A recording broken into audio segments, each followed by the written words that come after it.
When we increased as a city, and we're at 2.1 million, and I think last year within the 2010 census we were at 1.8 million people, whatever that was, 1.9.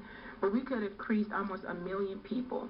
What are we doing to offset that in services? Because we have new homes that are being built.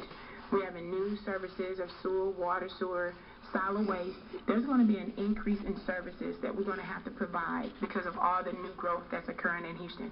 What are we doing that from a financial standpoint to be able to provide still a quality of service to those constituents who pay their taxes in the city of Houston without cutting services? Because every time we fall into a deficit or we fall into something, we're cutting services because our population has grown, but we're cutting services every day, but we're not meeting the needs of the constituents. Thank you so much, Mr. Thank you, Councilmember. Just as a response, and Kelly, you can jump in if you like, one of the purposes of the Long-Range Management Task Force is to look at those issues as we are growing and the problems we're having both financially in terms of expenditures as well as revenue. The task force is scheduled to have their draft report to City Council next week.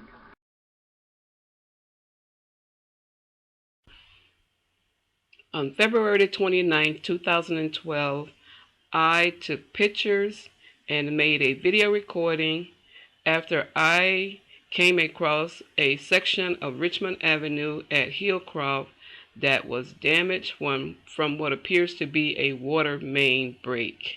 Additionally, I took pictures also on Richmond Avenue of a water problem noted at a fire hydrant, and the city of Houston appeared to be aware of it because it had a yellow tape around the fire hydrant, and also of damaged sidewalks along Richmond Avenue.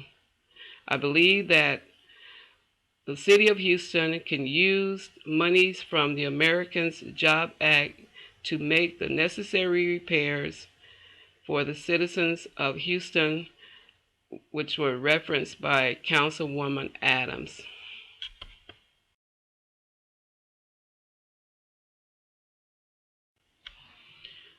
On March the 5th, 2012, I took pictures of the section of Richmond Avenue that was damaged on February 29th to show how the avenue looked after the repairs had been made by the city of Houston. On March the 10th, 2012, I'm at the corner of Richmond Avenue and Hillcroft Avenue in Houston, Texas, where today the road is in total disrepair, based in part because Houston has experienced heavy rain for the last 3 days. And the lane is completely closed temporarily on one side. Then the cars have to merge. It's slowing down traffic. Then the cars have to merge and change lanes because this lane appears to be damaged and retaining water.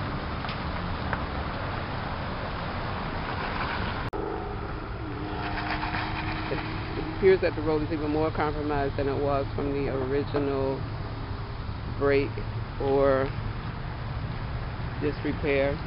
And as you can see,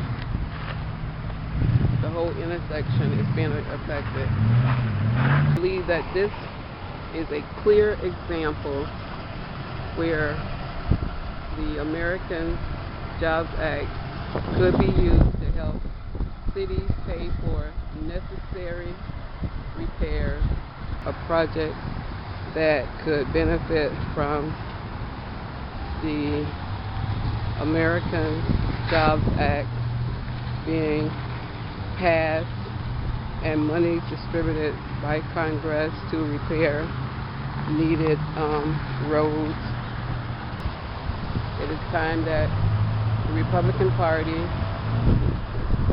especially their leaders, Boehner and McConnell, do what's right for America and not play politics with our national roadways and highways and bridges.